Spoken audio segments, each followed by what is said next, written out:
大家好，今日為大家介紹嘅呢就係菠蘿山。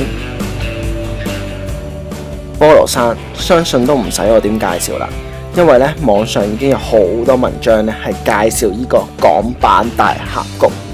不過呢又冇邊篇係特別有介紹條路係點行嘅喎，所以呢又係 Joey Walker 出動嘅時候啦。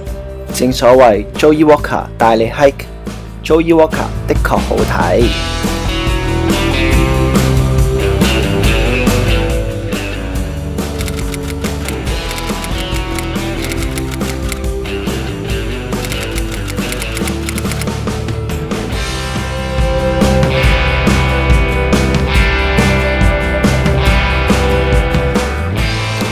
事實上呢，我第一次真係有一下以為嗰度就係大峽谷，不過你見到呢個路牌呢，先證明你係到咗嘅。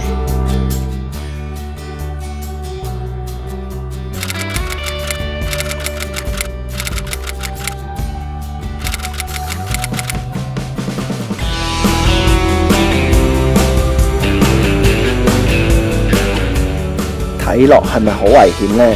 放心，右邊都有條路仔行嘅，其實唔需要行呢條路。哇，咁快又落山啦，係咪好易行呢？不過呢都唔可以太大意嘅，因為其實你見個路面情況呢唔算係好平坦，會有沙石，所以呢最好都係着啲防跣力高嘅鞋，咁最好梗係着行山鞋啦。呢個位呢留意翻，直去轉左都去到下白泥嘅。我自己就推介大家轉左，因為咧咁就會穿過一個魚塘，入邊咧都幾有鄉郊氣息。咁出得嚟行山就梗係要感受下呢啲自然氣息噶啦。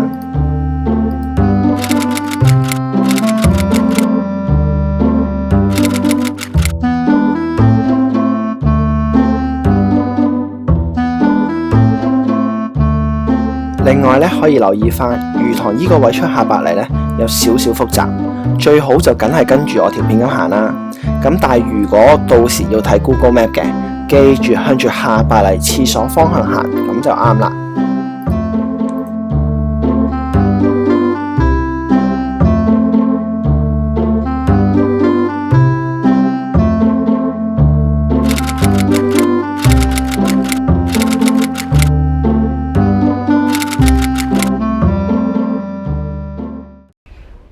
如果大家係為咗大峽谷而行嘅，去到呢度呢可以停噶啦。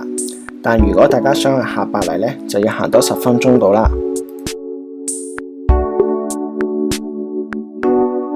好可惜，我就影唔到日落啦。事實上要影得靚呢，風向、天氣、時間都要啱，都真係要講運氣。睇下你好唔好彩啦。條片呢係咁多，再一次多謝大家支持 Joey Walker。多謝收看，拜拜。